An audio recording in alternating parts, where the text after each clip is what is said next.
ചോദ്യങ്ങളാണ്. ഒന്ന്, പബ്ലിക് പ്ലേസിൽ നമുക്ക് ഷൂട്ട് ചെയ്യാൻ, റെക്കോർഡ് ചെയ്യാൻ അവകാശം ഉണ്ട്. പബ്ലിക് പ്ലേസിൽ 100% we have the right. In fact ഇതിൻ്റെ ടെസ്റ്റ് എന്ന് പറഞ്ഞാൽ, ഇതിൻ്റെ ഏറ്റവും കറക്റ്റ് ടെസ്റ്റ് എന്ന് പറഞ്ഞാൽ, ഇത് ഫണ്ടമെൻ്റൽ റൈറ്റ് ആണ്.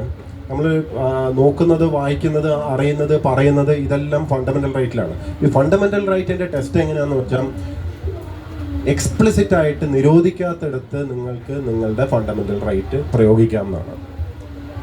അപ്പോൾ ഇന്ന സ്ഥലത്ത് ഇപ്പോൾ ഒരു ഡിഫൻസ് ഏരിയ ആണ്, അവിടെ റെക്കോർഡിംഗ് നിരോധിച്ചിരിക്കുന്നു എന്ന് വ്യക്തമായി എഴുതി അവിടെ പബ്ലിഷ് ചെയ്തിട്ടുണ്ടെങ്കിൽ നിങ്ങൾ അവിടെ പോയി റെക്കോർഡ് ചെയ്യുന്നത് ശരിയല്ല. മറ്റ് സ്ഥലത്ത് അൺലെസ് ഇറ്റ് ഇസ് നിങ്ങൾ അവിടുത്തെ പൊതു ഓഫീസാണ്, പക്ഷേ അവിടുത്തെ പൊതു ടോയ്ലറ്റിലാണ് കയറി റെക്കോർഡ് ചെയ്യുന്നതെങ്കിൽ ശരിയല്ല. നമുക്കറിയാമല്ലോ പ്രൈവസി, അത് ഒരു പൊതു സ്ഥലത്ത് അതർവൈസ് ഇറ്റ് ഇസ് പെർമിറ്റഡ്.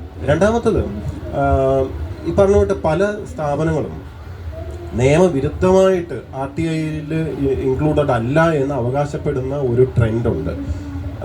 ഇതും നമുക്ക് actually we need to work on it collectively. ഇത് തെറ്റാണെന്ന് ബോധ്യമുള്ള ആക്ടിവിസ്റ്റുകൾ ശരിക്കും 1-2 പേര് ഇത് കോൺസ്റ്റിറ്റ്യൂഷണലി ചലഞ്ച് ചെയ്യണം. ഹൈക്കോർട്ടിൽ കോൺസ്റ്റിറ്റ്യൂഷണലി ചലഞ്ച് ചെയ്ത് കഴിഞ്ഞാൽ ഇതിൽ നടപടി ഉണ്ടാവുമെന്നാണ് എൻ്റെ ഒരു വിശ്വാസം. കാരണം ആക്ടിന് വിരുദ്ധമായിട്ടാണ് നോട്ടിഫിക്കേഷൻ. ഈ പല നോട്ടിഫിക്കേഷൻ നമ്മൾ വായിക്കുമ്പോഴേ അറിയാം ഇത് എങ്ങനെയാണ് ഇതിൽ നോട്ടിഫൈ പറ്റാത്തതാണ്. Nobody is challenging it. നമ്മളിത് കാണേണ്ടതെന്ന് പറഞ്ഞാൽ ഇപ്പോഴും RTIനകത്ത് തന്നെ നിന്ന് സൊല്യൂഷൻ നോക്കരുത്. RTIനകത്ത് നിന്ന് സൊല്യൂഷൻ നോക്കിയാൽ നമ്മൾ അപ്പീൽ അങ്ങനെയാണ് പോവുക. അത് മാത്രമല്ല, ഇവിടെ ഭരണഘടനയുണ്ട്, അവിടെ ആർട്ടിക്കിൾ 226 ഉണ്ട്, റിറ്റ് പെറ്റീഷൻ പോകാനുള്ള പ്രൊവിഷനുണ്ട്. പല രീതിയിലും നമുക്ക് ലോക്ക് ചെയ്യാൻ പറ്റും, പല സൈഡിൽ നിന്നും. ഒരു ലീഗൽ അക്യുമെന്റ് അവിടെ വളരെ ഇമ്പോർട്ടൻ്റ്. അല്ല, അത് ഈ പുസ്തകത്തിൽ പറയുന്നുണ്ടല്ലോ, പല സൈഡിൽ കൂടെ വെർട്ടിക്കലായിട്ടും ഹൊറിസോണ്ടലായിട്ടും എങ്ങനെ മൂവ് ചെയ്യണം എന്നുള്ള ക്ലിയർ ആണ്. ലാസ്റ്റ് ചോദ്യം നമുക്ക്